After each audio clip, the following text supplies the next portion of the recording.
मैंने 35 लाख रुपए खर्च करके दुनिया की लिमिटेड एडिशन मोटरसाइकिल खरीदी थी, लेकिन मेरे पड़ोसी ने उसे सिर्फ 3,000 रुपए में कबाड़ वाले को बेच दिया और ऊपर से बड़े गर्व से मुझसे कहने लगा कि उसने मेरा कचरा साफ कर दिया है और अब मुझसे 1500 रुपए सेवा शुल्क भी मांग रहा है। मैंने ना कोई हंगामा किया और न ही गुस्सा दिखाया, बस बाइक की खरीद, रसीद और मॉडिफिकेशन की पूरी लिस्ट उठाई और सीधे पुलिस स्टेशन पहुंच गया। अब मैं भी देखना चाहता था कि जब पुलिस उसे बताएगी कि इस मामले की न्यूनतम सजा 10 साल से शुरू होती है, तब उसके चेहरे की मुस्कान बची है या नहीं। मेरा नाम जो हैंग है, मैं बस एक साधारण नौकरी करने वाला इंसान हूँ, लेकिन मैंने अपनी 2 साल की पूरी कमाई लगाकर एक limited edition Kawasaki ninja H2 खरीदी थी। उसके हर एक पार्ट को मैं खजाने की तरह संभालता था। उसके इंजन की आवाज मेरे लिए दुनिया का सबसे खूबसूरत संगीत थी और उसकी बॉडी की हर लाइन ताकत से भरी हुई लगती थी। मॉडिफिकेशन तो जैसे एक अंतहीन गड्ढा था। इटली से मंगवाए गए ब्रेम्बो ब्रेक कैलिपर की एक जोड़ी ही 10,000 से ज्यादा की थी। स्वीडन के ओलिंस टॉप ग्रेड शॉक एब्जॉर्बर 20,000 के थे और पूरी टाइटेनियम स्कॉर्पियन एग्जॉस्ट सिस्टम की कीमत भी 20,000 थी। कुल मिलाकर सिर्फ मॉडिफिकेशन पर ही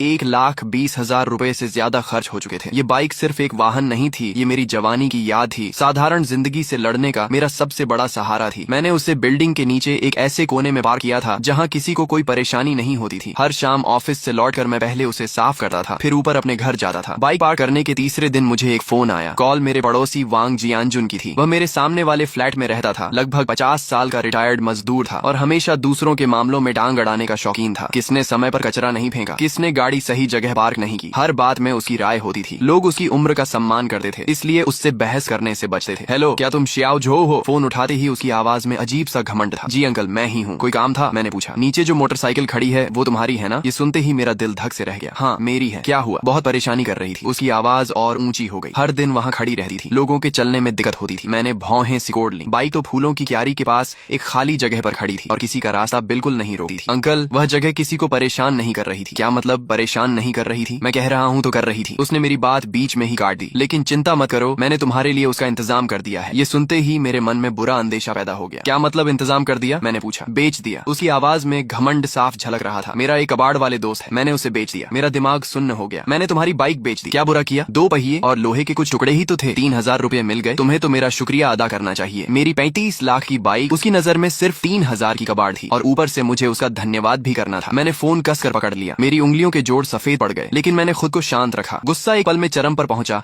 और अगले ही पल बर्फ जैसी ठंडी समझदारी में बदल गया। ऐसे लोगों पर चिल्लाना और बहस करना सबसे बेकार तरीका होता है। उसे क्या पता लिमिटेड एडिशन क्या होता है, ब्रेम्बो क्या होता है और ओलिंस क्या होता है। उसकी दुनिया में उसने मेरा कचरा साफ किया था और अच्छी कीमत पर बेचा था, इसलिए वही मेरा उपकार करने वाला था। श्याओ झो, चुप क्यों हो गए? खुशी के मारे बोलती बंद हो गई क्या? वह लगातार बोले जा रहा था। याद रखना, उन 3,000 में से आधे मेरे हैं। अगर मेरी पहचान नहीं होती तो तुम्हारी कबाड़ बाइक 1,000 में भी नहीं बिकी। मैंने आगे कुछ नहीं सुना। ठीक है अंकल, समझ गया। मैंने बिल्कुल शांत आवाज में इतना कहा और फोन काट दिया। कमरे में सन्नाटा छा गया। खिड़की से आती धूप भी आंखों में चुभ रही थी। मैं अपने स्टडी रूम में गया और दराज खोली। अंदर फाइलों का एक बड़ा ढेर रखा था। 23 लाख रुपए की खरीद रसीद, 12 लाख रुपए की मॉडिफिकेशन लिस्ट, हर आइटम का ब्रांड, मॉडल, प्राइस और परचेज डेट साफ साफ दर्ज था। मैंने सभी प्रिंटेड दस्तावेज एक साथ करीने से जमा किए। कुल 37 पन्ने थे। मैं उन फाइलों को शांत नजरों से देखा रहा। मेरी आंखें गहरे पानी की तरह स्थिर थीं। वांग जियानजुन, ये रास्ता तुमने खुद चुना है। अगर तुम्हें लगता है कि उसकी कीमत सिर्फ 3,000 है, तो अब कानून तुम्हें बताएगा कि उसकी असली कीमत कितनी है। अगले दिन मैंने ऑफिस से छुट्टी ली, फाइलों का मोटा बंडल उठाया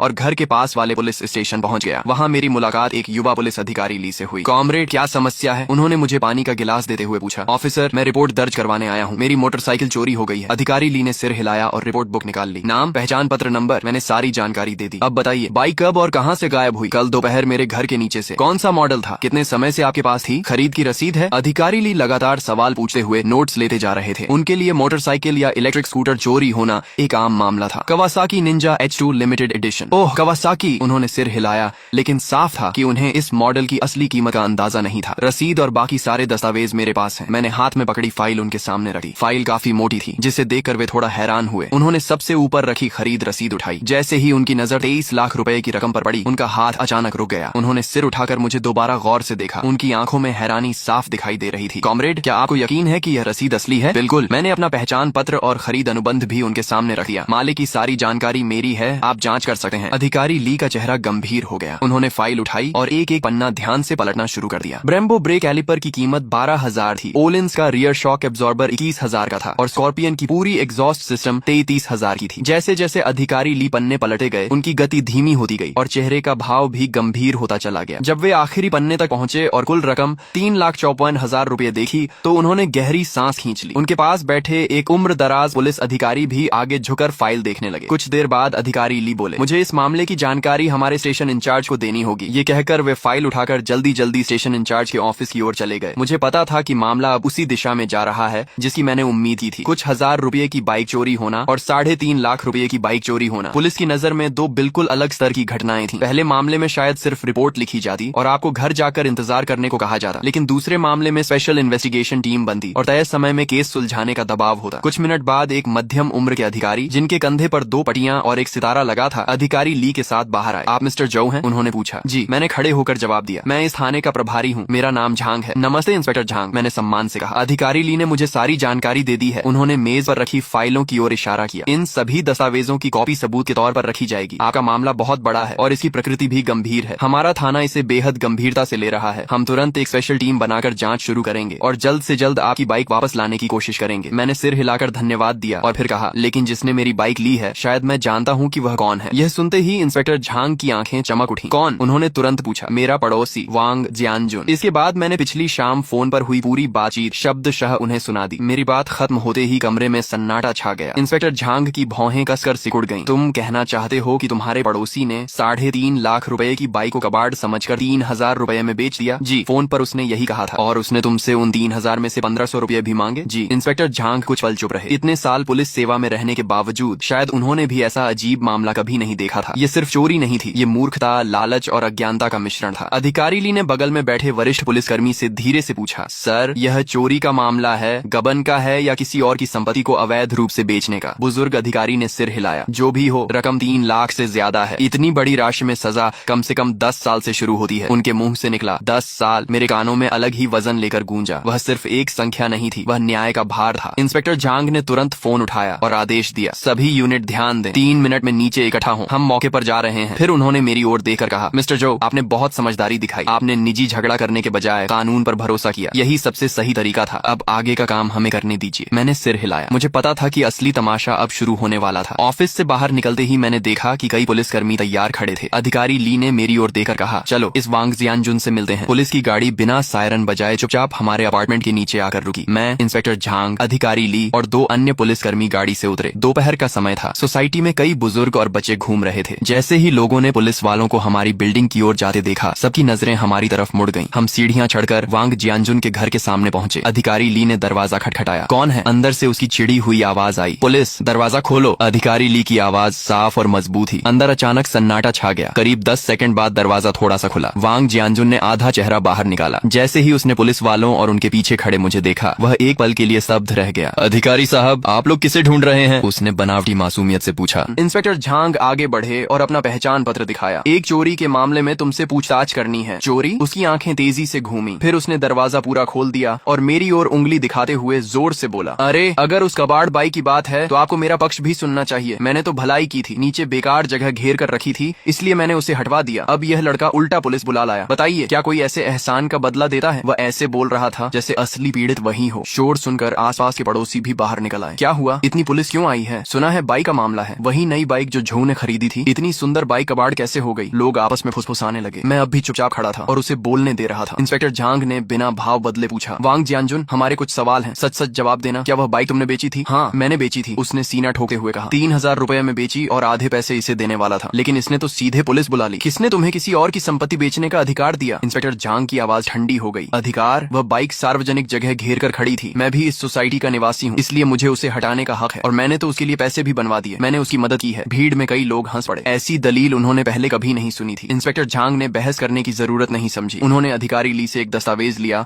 और उसके सामने खोल दिया। वांग जियानजुन, आंखें खोलकर देखो, यह बाइक मालिक जो हेंग की खरीद रसीद और मॉडिफिकेशन लिस्ट है। बाइक की मूल कीमत 2,30,000 रुपए और मॉडिफिकेशन पर 1,24,000 रुपए खर्च हुए हैं। कुल कीमत 3,54,000 रुपए है। हमारे कानून के अनुसार इतनी बड़ी रकम की चोरी पर 10 साल से लेकर उम्र कैद तक की सजा हो सकती है। इंस्पेक्टर झांग का हर शब्द हथौड़े की तरह उसके दिमाग पर गिर रहा था। वांग जियानजुन की आंखें दस्तावेज पर जमी रह गईं। उसके चेहरे का घमंड और अकड़ पल भर में गायब हो गई। उसकी आंखें फैल गईं और मुंह खुला रह गया। गले से बस टूटी फूटी आवाज निकल रही थी, नहीं, यह असंभव है। एक मोटरसाइकिल की कीमत 3 लाख से ज्यादा कैसे हो सकती है? तुम लोग झूठ बोल रहे हो, सब मिलकर मुझे फंसा रहे हो। उसकी आवाज कांप रही थी। तभी उसकी पत्नी लिछुई हुआ घर के अंदर से भागती हुई बाहर आई। क्या हुआ? क्या बात है? लेकिन जैसे ही उसने दरवाजे पर पुलिस और और बाहर जमा पड़ोसियों की भीड़ देखी, उसके चेहरे का रंग भी उड़ गया। अधिकारी साहब, जरूर कोई गलतफहमी हुई है। मेरे पति तो बहुत सीधे साधे इंसान हैं। इंस्पेक्टर झांग ने उसे ठंडी नजर से देखा। गलतफहमी? तुम्हारे पति ने अपने पड़ोसी की 3,54,000 रुपए की बाइक 3,000 में बेच दी है, इसे तुम गलतफहमी कहती हो? ये सुनते ही ली छुई हुआ की आंखें फट गई। क्या 3,54,000? उसकी चीख पूरे गलियारे में गूंज उठी। उसी पल वहां मौजूद हर व्यक्ति ने गहरी सांस खींची। सबकी नजरें मेरी ओर मुड़ गईं। पहले उनमें सहानुभूति थी, फिर हैरानी और अब सम्मान था। किसी ने कल्पना भी नहीं की थी कि नीचे खड़ी वह मोटरसाइकिल एक घर की डाउन पेमेंट जितनी कीमत रखती है। वांग जियानजुन का चेहरा पूरी तरह सफेद पड़ चुका था। वह दरवाजे का सहारा लेकर खड़ा था और ऐसा लग रहा था कि किसी भी पल गिर जाएगा। 3,54,000, 10 साल से ज्यादा की जेल, ये दो बातें उसके दिमाग में हथौड़े की तरह गूंज रही थीं और उसकी सारी हिम्मत टूट चुकी थी। तभी उसकी पत्नी ने उसका हाथ पकड़कर जोर जोर से हिलाना शुरू किया। जल्दी बताओ, बाइक किसे बेची थी? जल्दी उसे वापस लाओ। 3 लाख से ज्यादा की रकम हम कहां से भरेंगे? वांग जियानजुन के होंठ कांप रहे थे, लेकिन काफी देर तक उसके मुंह से एक शब्द भी नहीं निकला। बोलते ही अधिकारी ली आगे आए और सख्त आवाज में बोले, वांग जियानजुन, अभी और तुरंत हमें बताओ कि तुमने बाइक किसे बेची है और खरीदार कहाँ है? वांग जियानजुन की आंखों में पूरी तरह निराशा छा चुकी थी। उसने अपनी पत्नी की ओर देखा और टूटे हुए शब्दों में बोला, मैंने कबाड़ खरीदने वाले को बेच दी थी। अब वो इंसान भी नहीं मिल रहा और पैसे भी मैंने जुआ खेलकर हार दिए। ये सुनते ही ली छुई हुआ जोर से रो पड़ी। वह जमीन पर बैठ गई और हाथ पैरों के सहारे घिसटते हुए मेरी ओर आई और मेरे पैंट पकड़ ली। श्याओ झो, नहीं मिस्टर झो, कृपया हमारे साथ दया करो और मेरे पति को छोड़ दो। वह बस एक बूढ़ा और समझदार न होने वाला इंसान है, उसे कुछ नहीं पता। उसकी चीखें बेहद दर्दनाक और टूटे हुए भावों से भरी थी। उसके चेहरे पर आंसू और नाक बह रही थी और अब उसमें पहले जैसा कोई घमंड नहीं बचा था। आस पास खड़े पड़ोसी इशारे कर करके बातें कर रहे थे। सच में 3,50,000? हे भगवान, इस बार तो वांग जियानजुन फंस गया। ये फंसना नहीं है, ये तो सीधा खुद को मशीन में डालने जैसा है। ठीक ही हुआ, हमेशा छोटे फायदे उठाता था, अब सजा मिल गई। मैं नीचे देखकर ली छुई हुआ को देख रहा था। मेरे चेहरे पर कोई भाव नहीं था। दया शायद थोड़ी हो, लेकिन दया के साथ अक्सर गलत कामों की जिम्मेदारी भी जुड़ी होती है। अगर आज मेरी बाइक सिर्फ 3,000 की होती तो क्या वह लोग ऐसे ही रोते? नहीं, तब वे दोनों मिलकर मुझे ही गलत साबित करते और ऊपर से 1,500 रुपए भी खुशी खुशी रख लेते। मैंने हल्के से अपना पैर खींचा और उसके हाथ से खुद को छुड़ाया और शांत आवाज में कहा, ये बातें तुम अदालत में जाकर कहना। मेरी आवाज तेज नहीं थी, लेकिन वहाँ मौजूद हर इंसान तक साफ पहुँच गई। ली छुई हुआ स्तब्ध रह गई और मुझे अविश्वास से देखने लगी। शायद उसने नहीं सोचा था कि मैं इतने हालात में भी इतना ठंडा रह सकता हूँ। इंस्पेक्टर झांग ने अधिकारी ली की तरफ इशारा किया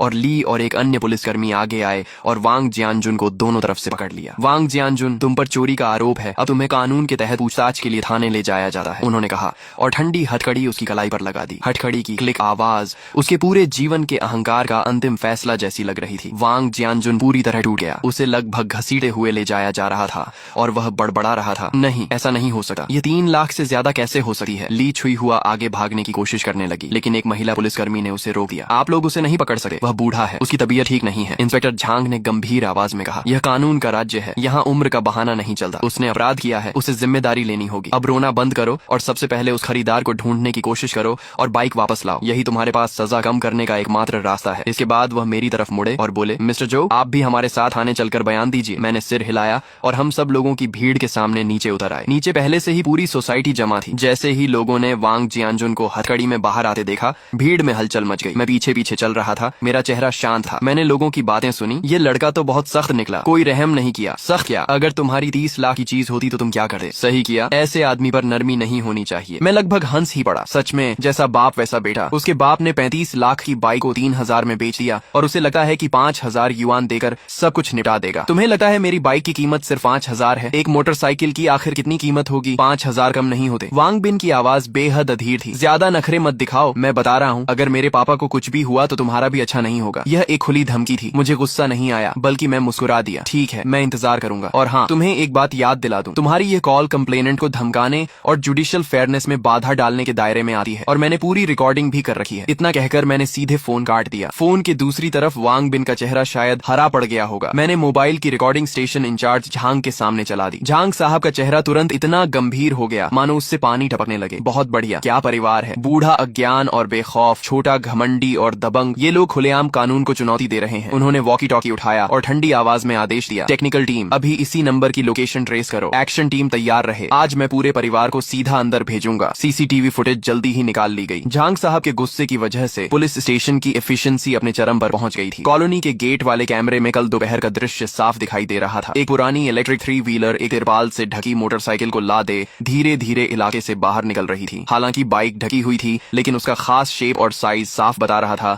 कि वह मेरी निंजा H2 थी। वही है। मैंने स्क्रीन पर घास की टोपी पहने आदमी की ओर इशारा किया। फुटेज जूम करो और उसका चेहरा साफ निकालो। झांग साहब ने आदेश दिया। टेक्निकल स्टाफ ने तुरंत काम शुरू किया और थोड़ी ही देर में उसकी एक साफ साइड फेस फोटो प्रिंट कर दी गई। ये फोटो लेकर आसपास के स्क्रैप यार्ड और कम्युनिटीज में पूछताछ करो, मुझे यह आदमी चाहिए। पुलिसकर्मी तुरंत निकल पड़े। मैं स्टेशन में ही रुक गया और खबर का इंतजार करने लगा। इंतजार का समय बेहद कठिन था। मुझे नहीं पता था मेरी बाइक किस हालत में होगी। क्या उसे पूरी तरह खोलकर पार्ट्स में बदल दिया गया होगा या कहीं छिपा दिया गया होगा। मैं सबसे बुरे नतीजे के बारे में सोचना भी नहीं चाहता था। करीब 1 घंटे बाद झांग साहब के वॉकी टॉकी से आवाज आई, रिपोर्ट सर, आदमी मिल गया है शहर के बाहरी इलाके में एक बड़े स्क्रैप रिसाइकलिंग फैक्ट्री में। बाइक? झांग साहब ने तुरंत पूछा। बाइक भी यही है, पूरी तरह सुरक्षित। जैसे ही मैंने पूरी तरह सुरक्षित सुना, मेरी तनी हुई नसें आखिरकार ढीली पड़ गईं। ऐसा लगा जैसे शरीर की सारी ताकत निकल गई हो और मैं कुर्सी से टिक गया। बहुत बढ़िया, मैंने लंबी सांस छोड़ी। झांग साहब के चेहरे पर भी मुस्कान आ गई। मिस्टर जो, चलिए हम साथ चलकर देखते हैं। हम तुरंत गाड़ी से शहर के बाहरी इलाके वाले स्क्रैप रिसाइकलिंग फैक्ट्री की ओर निकल पड़े। कच्ची और उबड़ खाबड़ सड़क पर लगभग 15 मिनट तक झटके खाने के बाद हम वहां पहुंचे। सामने का दृश्य काफी विशाल था। पुरानी धातु, प्लास्टिक और कार्डबोर्ड के ढेर छोटे छोटे पहाड़ों जैसे लगे हुए थे। हवा में जंग और इंजन ऑयल की मिली जुली अजीब सी गंध फैली हुई थी। मेरी निंजा H2 वहां ऐसे खड़ी थी जैसे कोई राजकुमार गलती से झुग्गी बस्ती में पहुंच गया हो। एक बड़े टिन शेड के नीचे मेरी बाइक को और भी बड़े वाटरप्रूफ कवर से ढका गया था। कुछ पुलिसकर्मी उसके पास पहरा दे रहे थे और लियू नाम का स्क्रैप डीलर जमीन पर बैठा उदास चेहरे के साथ पूछताछ झेल रहा था। मैं तेजी से आगे बढ़ा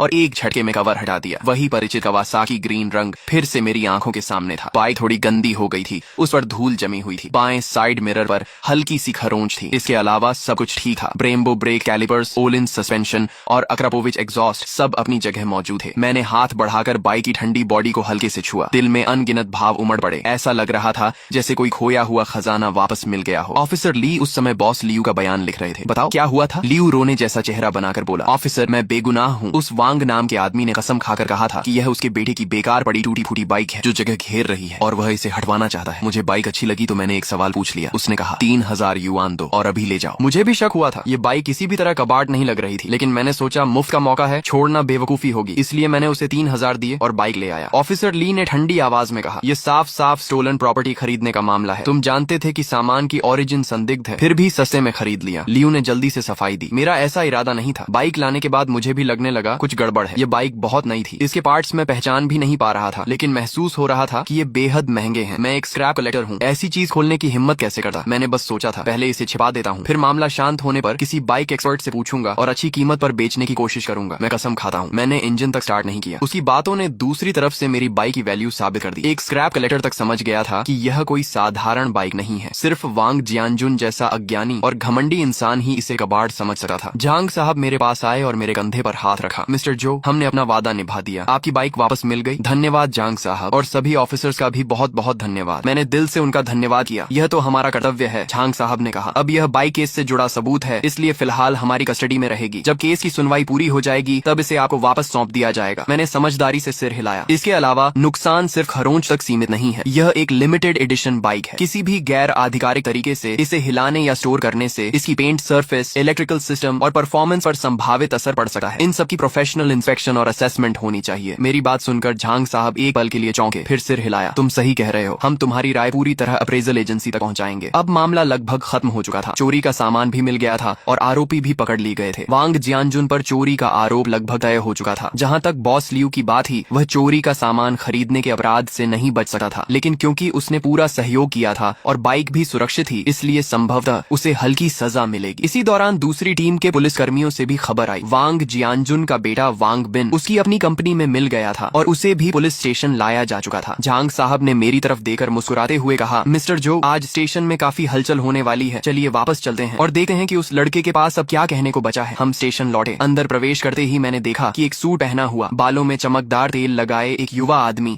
इंतजार वाली कुर्सी पर अधीरता से बैठा हुआ था। वह वांग बिन था। उसके बगल में ली छुई हुआ रोते हुए उससे कुछ कह रही थी। जैसे ही उसने मुझे देखा, वह तुरंत खड़ा हुआ और तेजी से मेरी तरफ आया। तुम ही जो हेंग हो? उसने मुझे ऊपर से नीचे तक देखा। उसकी आंखों में तिरस्कार भरा हुआ था। मैं तुम्हें आखिरी मौका देता हूँ, 1 लाख युआन लेकर मामला खत्म कर दो, वरना मैं तुम्हें इस शहर में जीना मुश्किल कर दूंगा। मैंने उसकी तरफ देखा और मुझे हंसी आ गई। उसे अभी तक समझ ही नहीं आया था कि स्थिति क्या है, या फिर यूं कहें कि अपनी पूरी जिंदगी में वह पैसे और रुतबे से हर समस्या हल करता आया था। उसे लगता था कि 1 लाख युआन और एक धमकी मुझे झुका देगी। तुम वांग बिन हो सही, मैंने शांत स्वर में कहा। बोलने से पहले मैं तुम्हें 2 कानूनी बातें समझने की सलाह दूंगा। पहली, विशेष रूप से बड़ी राशि वाली चोरी किसे कहते हैं। दूसरी, क्रिमिनल केस में पब्लिक प्रोसिक्यूशन प्रिंसिपल क्या होता होता है। क्रिमिनल केस ऐसा मामला नहीं है जिसे तुम चाहो तो निजी समझौते से खत्म कर दो। मेरी बात सुनकर वांग बिन का चेहरा सख्त हो गया। उसे उम्मीद नहीं थी कि मैं उससे कानून की बात करूंगा। तुम मुझे ये सब मत सिखाओ। तुम्हें बस ज्यादा पैसे चाहिए। इतना दिखावा क्यों कर रहे हो? 2 लाख युआन, यह मेरी आखिरी सीमा है। अगर अब भी नहीं माने तो मुझे कठोर कदम उठाने पड़ेंगे। तभी पीछे से झांग साहब आ गए। उनका चेहरा बेहद गंभीर था। वांग बिन, उनकी आवाज ज्यादा ऊंची नहीं थी लेकिन अधिकार से भरी हुई थी। ये पुलिस स्टेशन है, तुम्हारी कंपनी नहीं। यहाँ शिकायतकर्ता को धमकाने की हिम्मत तुम्हें किसने दी? झांग साहब के कंधे पर लगे पुलिस रैंक को देकर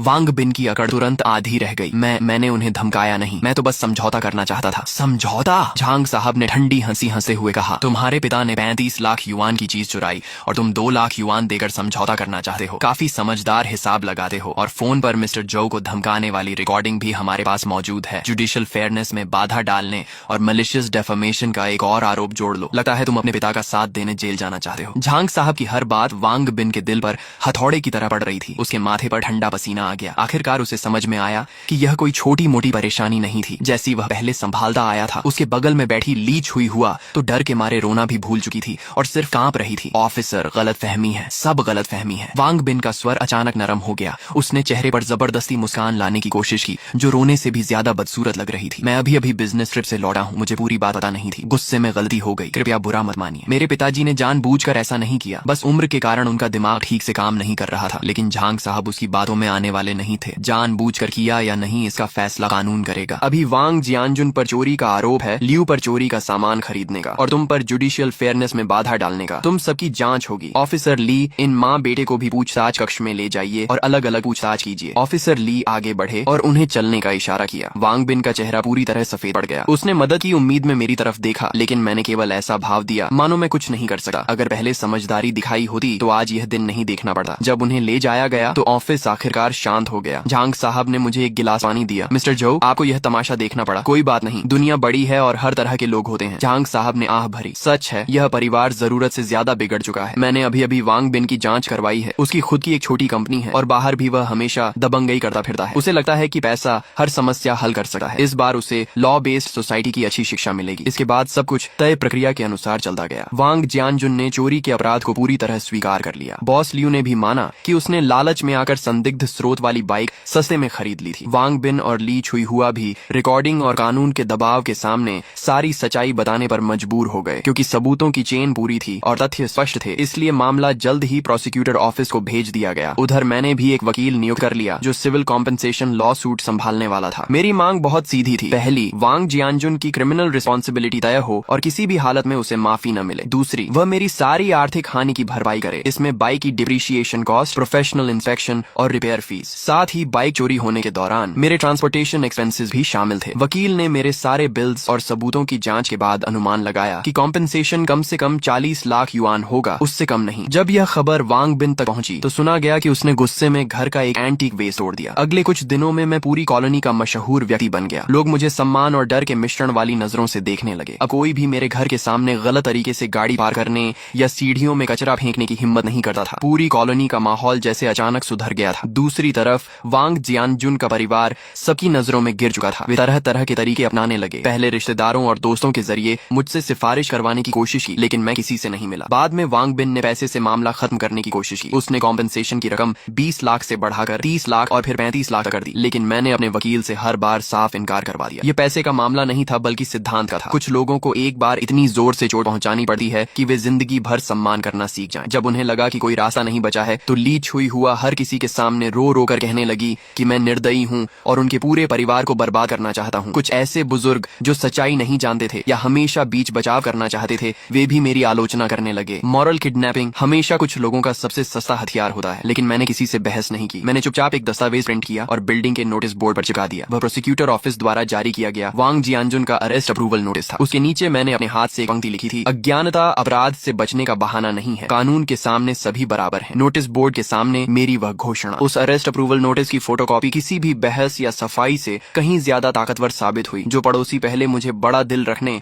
और माफ कर देने की सलाह दे रहे थे, अब वे मुझे देखते ही रास्ता बदल लेते थे। उनकी नजरों में सम्मान के साथ साथ एक हल्का सा डर भी था। वे मुझसे नहीं डरते थे बल्कि उस तरीके से डरते थे जिसमें मैं आम लोगों की तरह व्यवहार नहीं करता था, लेकिन फिर भी पूरी तरह कानून और तर्क के दायरे में रहता था। ली छुई हुआ का रोना धोना भी बंद हो गया। वह अब बिल्डिंग के नीचे बैठकर खुद को बेचारा साबित करने की कोशिश खुश नहीं करती थी, क्योंकि नोटिस बोर्ड के सामने से गुजरने वाला हर व्यक्ति उसे तिरस्कार भरी नजरों से देखता था। लेकिन मैं जानता था कि यह सिर्फ तूफान से पहले की शांति है। वांग परिवार इतनी आसानी से हार मानने वाला नहीं था, खासकर वांग बिन। वह ऐसा इंसान था जो हमेशा पैसे और ताकत से समस्याएं हल करता आया था। पुलिस स्टेशन से बाहर आने के बाद उसने एक बार भी मुझसे संपर्क नहीं किया। यह बिल्कुल असामान्य था। उसके स्वभाव के हिसाब से या तो वह बुरी तरह बौखला चुका होता या फिर किसी बड़े षड्यंत्र की तैयारी कर रहा होता। मैंने लापरवाही नहीं की। मैंने अपने वकील को फोन किया और वांग बिन को लेकर अपनी चिंता बताई। वकील ने मुझे सावधान रहने, अपनी पर्सनल सेफ्टी का ध्यान रखने और हर गतिविधि पर नजर रखने की सलाह दी। साथ ही उसने बताया कि क्रिमिनल केस अब प्रोसिक्यूटर ऑफिस के पब्लिक प्रोसिक्यूशन प्रोसेस में प्रवेश कर चुका है। वांग जियानजुन की जेल की सजा लगभग तय मानी जा रही थी। हमारी सिविल लॉ सूट भी आधिकारिक रूप से दाखिल की जा चुकी थी और अब सिर्फ सुनवाई का इंतजार था। ऊपर से देखने पर सब कुछ सही दिशा में बढ़ रहा था, लेकिन मेरे दिल की बेचैनी लगातार बढ़ती जा रही थी। सोमवार को मैं हमेशा की तरह ऑफिस काम पर गया। मैं जिस कंपनी में काम करता था वह एक मध्यम आकार की इंटरनेट एंटरप्राइज थी जो एंटरप्राइज सर्विसेज का काम करती थी। मैं वहाँ प्रोजेक्ट मैनेजर था। न बहुत बड़ा पद और न बहुत छोटा। काम काफी रहता था, लेकिन नौकरी सम्मानजनक थी। जैसे ही मैं ऑफिस पहुंचा मुझे माहौल कुछ अजीब लगा। सहकर्मी मुझे देकर नजरें चुरा रहे थे। कुछ लोग जो आमतौर पर मेरे काफी करीबी थे कुछ कहना चाहते थे, लेकिन कह नहीं पा रहे थे। मेरे दिल में अचानक एक झटका सा लगा। लगता है आखिरकार वह चाल चल दी गई थी। मैं अपनी सीट पर जाकर बैठा और कंप्यूटर चालू ही किया था कि एडमिनिस्ट्रेशन डिपार्टमेंट का एक कर्मचारी मेरे पास आया। जो हैंग, मिस्टर चेन आपको अपने ऑफिस में बुला रहे हैं। मिस्टर चेन हमारी कंपनी के मालिक थे। 40 साल से ऊपर उम्र, तेज दिमाग और बेहद सक्षम व्यक्ति। वह आमतौर पर मेरे जैसे स्तर के कर्मचारियों को सीधे अपने ऑफिस नहीं बुलाते थे। लगता है वांग बिन के हाथ अब कंपनी तक पहुंच चुके थे। मैंने गहरी सांस ली, अपने कपड़े ठीक किए और जनरल मैनेजर ऑफिस की तरफ चल पड़ा। ऑफिस का दरवाजा खुला हुआ था। मिस्टर चेन अपनी बड़ी कुर्सी पर बैठे थे। उनके चेहरे पर कोई खास भाव नहीं था। ये समझना मुश्किल था कि वह खुश हैं या नाराज। मिस्टर चेन, आपने बुलाया? मैंने पूछा। बैठो। उन्होंने सामने वाली कुर्सी की ओर इशारा किया। मैं बैठ गया और अपनी कमर सीधी रखी। मैंने खुद से कोई सफाई देने की कोशिश नहीं की, क्योंकि मुझे पता था कि मेरे आने से पहले वांग बिन अपनी तरफ की कहानी में खूब मिर्च मसाला लगाकर उन्हें सब कुछ बता चुका होगा। अब देखना यह था कि मिस्टर चेन किसी बात पर भरोसा करते हैं। करीब आधा मिनट खामोशी रही। फिर आखिरकार मिस्टर चेन बोले, जो हैंग, आज मुझे एक फोन आया था दिंगशेंग ग्रुप के वांग बिन का। दिंगशेंग ग्रुप वांग बिन की कंपनी का नाम था। नाम सुनने में बड़ा लगा था, लेकिन असल में वह एक छोटी सप्लाई चेन कंपनी ही थी। हालांकि हाल ही में वे हमारी कंपनी के साथ एक कोऑपरेशन प्रोजेक्ट पर बातचीत कर रहे थे। अगर वह डील हो जाती तो हमारी कंपनी को अच्छा खासा ऑर्डर मिल सकता था। उसने मुझे तुम्हारे बारे में बहुत कुछ बताया। मिस्टर चेन की नजरें मेरे चेहरे पर टिक गईं,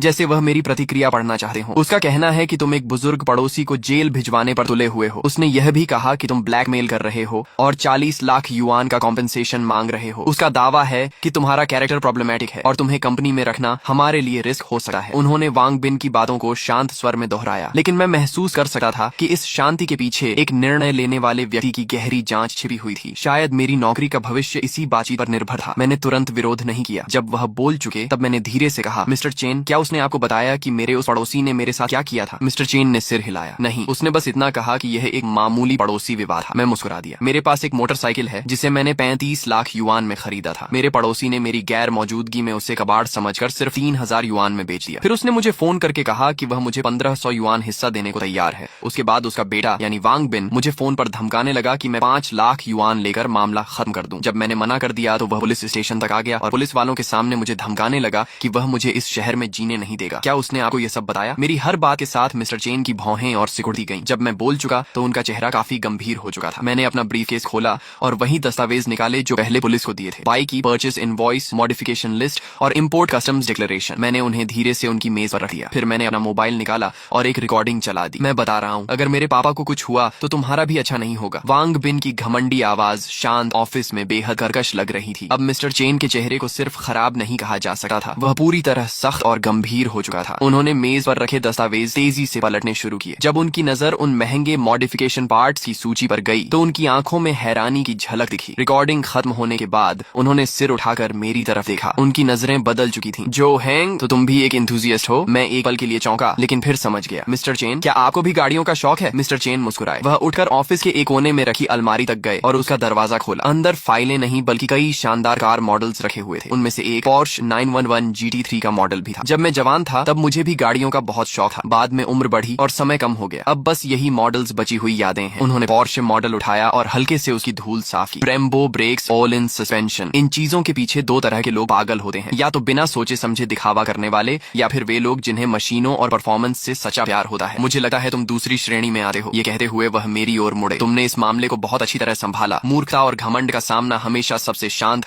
और सबसे तेज हथियार से करना चाहिए, ताकि सामने वाले को जिंदगी भर याद रहने वाला सबक मिले। हमारी कंपनी को तुम्हारे जैसे प्रिंसिपल वाले, रूल्स मानने वाले और लॉजिकल सोच रखने वाले कर्मचारियों की जरूरत है, न कि वांग बिन जैसे घमंडी और कानून को न मानने वाले बेवकूफों की। मेरे दिल पर रखा भारी पत्थर आखिरकार हट गया। मैंने सही अंदाजा लगाया था। मिस्टर चेन ऐसे इंसान थे जो खुद सोचते थे और तथ्यों के आधार पर फैसला लेते थे। जहां तक दिंगशेंग ग्रुप के साथ कोऑपरेशन प्रोजेक्ट की बात है, मिस्टर चेन वापस अपनी कुर्सी पर बैठे। उन्होंने मेज पर रखा फोन उठाया और इंटरनल लाइन मिलाई। दिंगशेंग ग्रुप के साथ चल रही कोऑपरेशन नेगोशिएशन तुरंत समाप्त की जाती है। कारण यह है कि मैं ऐसी कंपनी के साथ काम नहीं कर सकता जो बिजनेस कोऑपरेशन का इस्तेमाल हमारी कंपनी के इंटरनल अफेयर्स में हस्तक्षेप करने और हमारे कर्मचारियों को धमकाने के लिए करती हो। मुझे डर है कि भविष्य में वे हमारी कंपनी को भी इसी तरह दबाव में लेने की कोशिश करेंगे। उन्होंने फोन रख दिया और मेरी तरफ देखकर संतोष भरी मुस्कान दी। जो हैंग, तुम्हारी वजह से मुझे एक महत्वपूर्ण बात समझ में आई। तुमने समय रहते कंपनी के लिए एक बड़ा खतरा भी टाल दिया। जब मैं उनके ऑफिस से बाहर निकला तो मुझे लगा जैसे बाहर की धूप भी पहले से ज्यादा चमकदार हो गई हो। रास्ते में कुछ सहकर्मी मिले। उनके चेहरों पर पहले जो चिंता और सहानुभूति थी वह अब जिज्ञासा और सम्मान में बदल चुकी थी। स्पष्ट था कि दिंगशेंग ग्रुप के साथ डील कैंसिल होने की खबर कंपनी में फैल चुकी थी। मैंने ज्यादा कुछ नहीं कहा, बस हल्की मुस्कान के साथ सिर हिलाया और अपनी सीट पर वापस आकर बैठ गया। मुझे पता था कि वांग बिन की मेरी करियर में रुकावट डालने की कोशिश पूरी तरह नाकाम हो चुकी थी। सिर्फ नाकाम ही नहीं,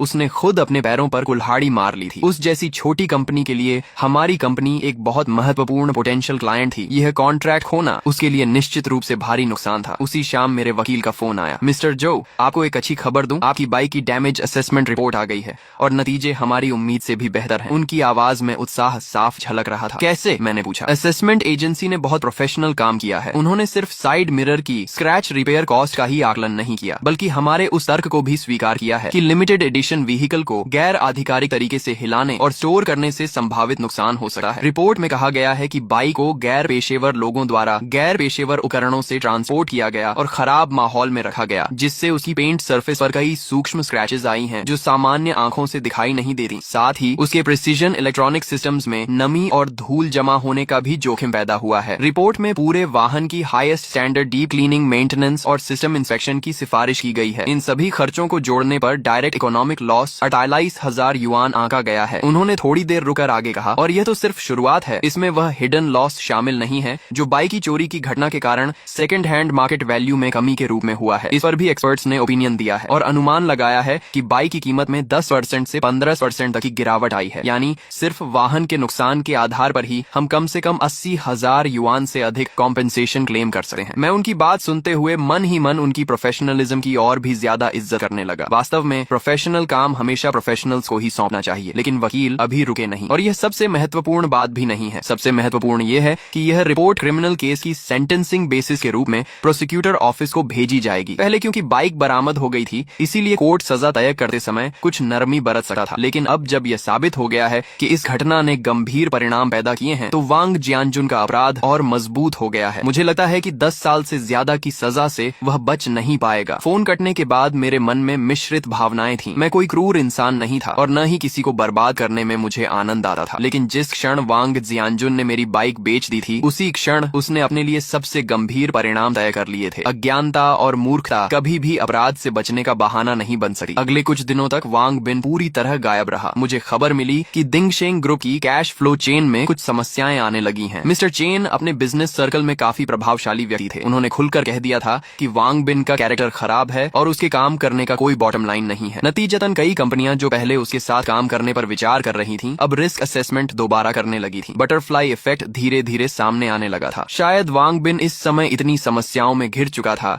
कि मेरे पीछे पड़ने का समय ही नहीं बचा था। उधर ली छुई हुआ ने भी मानो किस्मत के आगे हार मान ली थी। वह न तो फिर कभी दिखाई दी और न ही किसी को सिफारिश के लिए भेजा। दुनिया का नियम ही यही है, जब आप पर्याप्त दृढ़ता और सिद्धांत दिखाते हैं तो परेशान करने वाले लोग अपने आप दूर हो जाते हैं। सिविल लॉ सूट की सुनवाई 1 महीने बाद तय हुई, जबकि वांग जियानजुन का क्रिमिनल ट्रायल उससे पहले शुरू हो गया। सुनवाई वाले दिन मैं विक्टिम के रूप में कोर्ट में मौजूद था। वहां मैंने एक बार फिर वांग जियानजुन को देखा। सिर्फ 1 महीने के भीतर वह जैसे 10 साल बूढ़ा हो गया था। उसके आधे से ज्यादा बाल सफेद हो चुके थे, पीठ झुक गई थी और उसकी आंखों में डर और निराशा साफ दिखाई दे रही थी। जब प्रोसिक्यूटर ने इंडाइटमेंट पढ़ना शुरू किया और विस्तार से बताया कि उसने मेरी मोटरसाइकिल को कैसे अवैध रूप से बेचा और कैसे उसे गंभीर नुकसान पहुंचाया, तो उसका पूरा शरीर कांपने लगा। जब मेरे वकील ने 35 लाख युआन की परचेस इनवॉइस और लगभग 50,000 युआन की डैमेज रिपोर्ट सबूत के रूप में पेश की, तो कोर्ट रूम में बैठे लोगों ने हैरानी से सांस खींच ली। वांग जियानजुन का डिफेंस लॉयर यह साबित करने की कोशिश कर रहा था कि उसके पास चोरी करने की सब्जेक्टिव इंटेंट नहीं थी और यह सिर्फ अज्ञानता में हुई गलती थी, लेकिन लोहे जैसे मजबूत सबूतों के सामने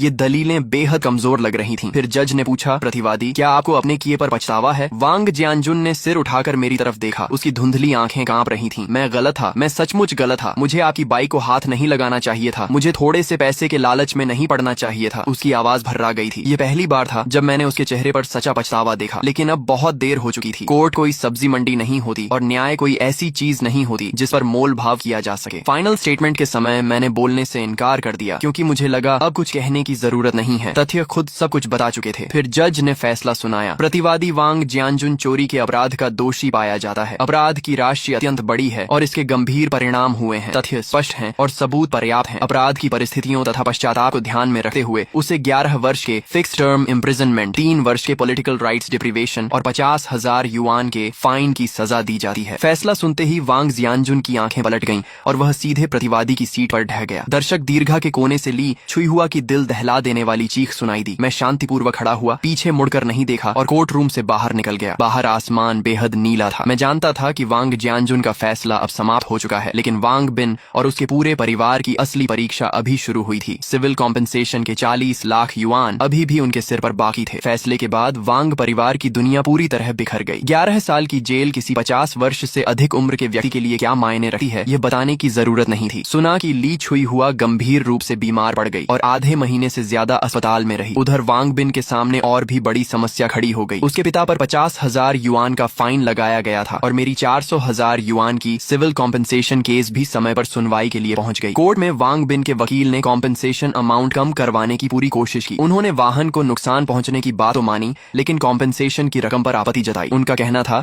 कि खासकर second hand market value reduction वाला हिस्सा केवल अनुमान है और उसका कोई कानूनी आधार नहीं है। लेकिन मेरे वकील बिल्कुल शांत रहे। उन्होंने एक नया सबूत पेश किया। देश की सबसे प्रतिष्ठित यूज्ड व्हीकल असेसमेंट एजेंसी द्वारा जारी की गई प्रोफेशनल इवैल्यूएशन रिपोर्ट। उस रिपोर्ट में विस्तार से बताया गया था कि मेरी लिमिटेड एडिशन निंजा H2 को चोरी किए जाने और लंबे समय तक खराब वातावरण में रखने के कारण उसकी कलेक्शन वैल्यू और मार्केट सर्कुलेशन वैल्यू को स्थायी नुकसान पहुंचा है। रिपोर्ट का निष्कर्ष था कि उसकी वैल्यू लॉस लगभग 80,000 से 120,000 युआन के बीच है। हमने बीच का आंकड़ा लेते हुए 100,000 युआन का दावा किया। ये रिपोर्ट किसी भारी मुक्के की तरह साबित हुई जिसने विपक्षी वकील की बची खुची उम्मीदों को भी चकनाचूर कर दिया। अंततः कोर्ट ने लगभग पूरी तरह मेरे दावों का समर्थन किया और फैसला सुनाया कि वांग जियानजुन और उसके परिवार को मेरी सभी आर्थिक हानियों की भरपाई करनी होगी। कुल कॉम्पेंसेशन अमाउंट 366,000 युआन तय की गई। पहले से लगाए गए 50,000 युआन के क्रिमिनल फाइन को जोड़ दिया जाए तो वांग परिवार को कुल मिलाकर 430,000 युआन से ज्यादा की रकम चुकानी थी। एक साधारण नौकरी पेशा परिवार के लिए यह रकम किसी पहाड़ से कम नहीं थी और वांग बिन के लिए तो यह ऐसा झटका था जिससे उबरना आसान नहीं था। फैसला आने के अगले ही दिन से उसने अपनी संपत्ति बेचनी शुरू कर दी। उनका वह पुराना घर जिसमें वे 20 साल से ज्यादा समय से रह रहे थे, बिक्री के लिए बाजार में डाल दिया गया। ली छुई हुआ के गहने, उसकी BMW कार और यहाँ तक कि उसकी कंपनी के महंगे ऑफिस इक्विपमेंट तक सेकंड हैंड वेबसाइट्स पर बेचने के लिए डाल दिए गए। फिर भी इतनी बड़ी रकम जुटाने में उसकी कमर टूट गई। दिंगशेंग ग्रुप पहले ही हमारी कंपनी का ऑर्डर खोने के बाद मुश्किल में था। अब मालिक खुद मुकदमों में घिरा हुआ था और कंपनी की पूंजी भी लगभग खत्म हो चुकी थी। जल्द ही कंपनी की हालत इतनी खराब हो गई कि उसका संचालन मुश्किल हो गया। जब दीवार गिरती है तो हर कोई धक्का देने आ जाता है। जिन कंपेटिटर्स को उसने पहले परेशान किया था और जिन सप्लायर्स के पैसे उसने रोक रखे थे, वे सभी एक एक करके उसके पीछे पड़ गए। 2 महीने भी नहीं बीते थे कि दिंगशेंग ग्रुप ने आधिकारिक रूप से बैंक्रप्सी लिक्विडेशन की घोषणा कर दी। जो वांग बिन कभी सबकी नजरों में सफल प्रेसिडेंट वांग था, वह अब लोगों की नजरों में एक बदनाम डिफॉल्टर बन चुका था। इस दौरान उसने एक बार अपने वकील के माध्यम से मुझसे संपर्क किया। उसने अनुरोध किया कि मैं उसे कुछ अतिरिक्त समय दे दूं ताकि वह कॉम्पेंसेशन अमाउंट किस्तों में चुका सके। मैंने उसकी बात मान ली, लेकिन एक शर्त रखी। मैंने कहा कि उसे एक पब्लिक अपॉलॉजी लेटर लिखना होगा जिसमें वह पूरी सच्चाई बताए। उसके पिता की लालच और अज्ञानता, उसकी अपनी घमंड भरी हरकतें, मुझे धमकाने की कोशिश और जुडिशियल फेयरनेस में हस्तक्षेप करने के प्रयास, सब कुछ बिना छिपाए विस्तार से लिखना होगा और फिर उस माफीनामे को कॉलोनी के नोटिस बोर्ड पर पूरे 1 महीने तक लगाकर रखना होगा। वांग बिन काफी देर तक चुप रहा, लेकिन आखिरकार उसने यह शर्त मान ली क्योंकि उसके पास कोई दूसरा विकल्प नहीं था। कुछ दिनों बाद नोटिस बोर्ड पर लगी लाल रंग की अरेस्ट नोटिस के बगल में एक नई सफेद शीट दिखाई दी। वह वांग बिन का अपॉलॉजी लेटर था। उस पत्र के शब्द पश्चाताप और विनम्रता से भरे हुए थे। उसकी पंक्तियों में उस पुराने घमंडी वांग बिन की कोई झलक नहीं बची थी। कॉलोनी के लोग रोज वहाँ से गुजरते समय रुक कर उसे पढ़ते और फिर एक लंबी सांस भरते। ये किसी भी भाषण या सीख से कहीं ज्यादा प्रभावशाली चेतावनी थी। उसने सभी को एक बात सिखा दी, कभी किसी की सीमा लांघने की कोशिश मत करो और कानून की गरिमा को चुनौती देने की भूल मत करो, क्योंकि तुम कभी नहीं जानते कि तुम्हारे सामने दिखने वाला यह बिल्कुल साधारण सा पड़ोसी असल में किस ताकत और किस सिद्धांत के सहारे खड़ा है। मेरी मोटरसाइकिल भी आखिरकार पुलिस स्टेशन से वापस मिल गई। मैं उसे शहर के सबसे अच्छे सर्विस सेंटर में ले गया और वहां उसकी सबसे कॉम्प्रिहेंसिव मेंटेनेंस और रेस्टोरेशन करवाई। कॉम्पेंसेशन के पैसों का एक हिस्सा उसी में खर्च हो गया और बाकी रकम मैंने बचा कर रखी। जिंदगी मानो फिर से अपने पुराने रास्ते पर लौट आई थी। मैं अब भी वही साधारण प्रोजेक्ट मैनेजर था जो हर दिन मेट्रो पकड़कर ऑफिस जाता था। लेकिन जब मैं दोबारा अपनी कवासाकी निंजा H2 पर बैठा, थ्रॉटल घुमाया और उस परिचित इंजन रोर को सुना तो मेरा मन पहले जैसा नहीं रहा था। अब वह बाइक सिर्फ साधारण जिंदगी के खिलाफ मेरा हथियार नहीं थी, बल्कि मेरे सिद्धांतों पर टिके रहने और न्याय की रक्षा करने का एक मेडल बन चुकी थी। एक शाम मैं शहर की एक्सप्रेसवे पर बाइक चला रहा था कि हेलमेट के ब्लूटूथ ईयरफोन में फोन बज उठा। कॉल मिस्टर चेन की थी। जो हैंग, कहाँ हो? उन्होंने पूछा। सर, बाहर बाइक चला रहा हूँ, मैंने जवाब दिया। तुम्हें एक अच्छी खबर देनी है। उनकी आवाज बेहद खुश लग रही थी। वांग बिन वाला प्रोजेक्ट तो कैंसिल हो गया था ना, लेकिन उस प्रोजेक्ट की क्लाइंट कंपनी को हमारी कंपनी में काफी दिलचस्पी हो गई है। उन्होंने सुना कि हमने अपने एम्प्लॉय की रक्षा के लिए कोऑपरेशन छोड़ दी और वे हमारी कॉर्पोरेट कल्चर से बहुत प्रभावित हुए। आज उन्होंने आधिकारिक रूप से हमारे साथ कॉन्ट्रैक्ट साइन कर लिया है। कॉन्ट्रैक्ट अमाउंट वांग बिन वाले प्रोजेक्ट से 3 गुना बड़ा है और सबसे मजेदार बात, उनकी कंपनी के बॉस एक सीनियर मोटरसाइकिल एंथुसियास्ट हैं। उन्होंने खास तौर पर तुम्हें मिलने के लिए कहा है। कह रहे थे कि ओलिन सस्पेंशन ट्यूनिंग पर तुमसे चर्चा करनी है। फोन पर मिला। यह निमंत्रण मेरे लिए अप्रत्याशित था, लेकिन मैं जल्दी ही समझ गया कि शायद यह मेरी जिंदगी का एक बड़ा अवसर हो सकता है। ठीक है सर, मैं कभी भी उपलब्ध हूँ, मैंने कहा। मिस्टर चेन हंस पड़े। अच्छा, मैं तुम्हें बाद में वीचैट पर एड्रेस भेजता हूँ, अच्छे से तैयार होकर आना। हमारी कंपनी की इज्जत मत डुबो देना। फोन कट गया और मेरे दिल में एक गर्माहट सी भर गई। उनकी बातें मजाकिया जरूर थी, लेकिन उनमें अपनापन साफ झलक रहा था। उन्होंने मुझे सिर्फ एक एम्प्लॉई नहीं बल्कि ऐसा इंसान माना था जिसे आगे बढ़ाना और सही लोगों से मिलवाना चाहिए। ऐसा विश्वास पैसे से नहीं खरीदा जा सकता। शुक्रवार शाम 7 बजे मैं मिस्टर चेन द्वारा भेजे गए एड्रेस पर पहुंचा। वह शहर के बीचों बीच स्थित एक टॉप लेवल प्राइवेट क्लब था। बाहर कोई साइन बोर्ड नहीं था, सिर्फ एक भारी एबनी वुड डोर थी। दरवाजे पर खड़े अटेंडेंट ने विनम्रता से मेरी पहचान की पुष्टि की और फिर मुझे अंदर ले गया। क्लब का इंटीरियर लो की लेकिन बेहद लग्जूरियस था। हर छोटी बड़ी डिटेल असाधारण टेस्ट को दर्शा रही थी। मिस्टर चेन गुआनलान नाम के प्राइवेट रूम में मेरा इंतजार कर रहे थे। जब मैंने दरवाजा खोला तो देखा कि वह लगभग 50 वर्ष के एक सज्जन व्यक्ति के साथ बड़ी खुशी से बातचीत कर रहे थे। उस व्यक्ति ने एक सलीकेदार चाइनीज ट्रेडिशनल जैकेट पहन रखी थी। उसका व्यवहार शालीन था, आंखें गहरी थीं और उसकी हर हरकत में एक सफल नेता की स्थिरता दिखाई देती थी। स्पष्ट था कि वही क्लाइंट कंपनी के चेयरमैन थे, मिस्टर चेन। मैंने आगे बढ़कर अभिवादन किया। ओह, जो हैंग आ गए। मिस्टर चेन तुरंत उठे और मुस्कुराते हुए बोले, आइए आपकी मुलाकात करवाता हूँ। ये हैं होंगयुएन टेक्नोलॉजी के चेयरमैन मिस्टर ली वेहान। और ली सर, यही हैं हमारी कंपनी के प्रोजेक्ट मैनेजर जो हैंग, जिनके बारे में मैंने आपको बताया था। नमस्ते ली सर, मैंने बिना झिझक हाथ बढ़ाया। तो तुम जो हैंग हो? ली वेहान मुस्कुराए और मजबूती से हाथ मिलाया। उनकी हथेली चौड़ी और ताकतवर थी। उनकी नजरों में उत्सुकता और प्रशंसा दोनों थी। तुम्हारे बारे में मिस्टर चेन ने सब बताया है। तुमने हालात को बहुत समझदारी से संभाला, हिम्मत भी है और दिमाग भी। तुम बड़े काम करने की क्षमता रखते हो। यह तारीफ पूरी तरह दिल से निकली हुई लग रही थी। आप ज्यादा तारीफ कर रहे हैं, मैंने विनम्रता से कहा। मैंने सिर्फ वही किया जो मुझे सही लगा। बहुत बढ़िया। ली वेहान जोर से हंसे। आजकल सही काम करते रहना ही अपने आप में एक दुर्लभ गुण है। आओ बैठकर आराम से बात करते हैं। डिनर का माहौल मेरी उम्मीद से कहीं ज्यादा सहज था। हमने बिजनेस की ज्यादा बात नहीं की। ली वेहान और मिस्टर चेन दोनों ने बड़ी स्वाभाविकता से बातचीत को हमारे साझा शौक यानी मोटरसाइकिल्स की ओर मोड़ दिया। सुना है तुम्हारे पास निंजा H2 है? ली वेहान ने पूछा। जी हाँ, मैंने जवाब दिया। उनकी आंखें चमक उठी। वह तो कमाल की मशीन है। भाई लोग, आज के लिए बस इतना ही। अगर इस वीडियो पर अच्छा रिस्पॉन्स आया और आप लोगों ने भरपूर सपोर्ट दिखाया तो मैं कल ही इसका नेक्स्ट पार्ट अपलोड कर दूंगा। वीडियो पसंद आई हो तो लाइक कर देना। कमेंट में जरूर बताना कि आपको स्टोरी कैसी लगी। मिलते हैं नेक्स्ट पार्ट में।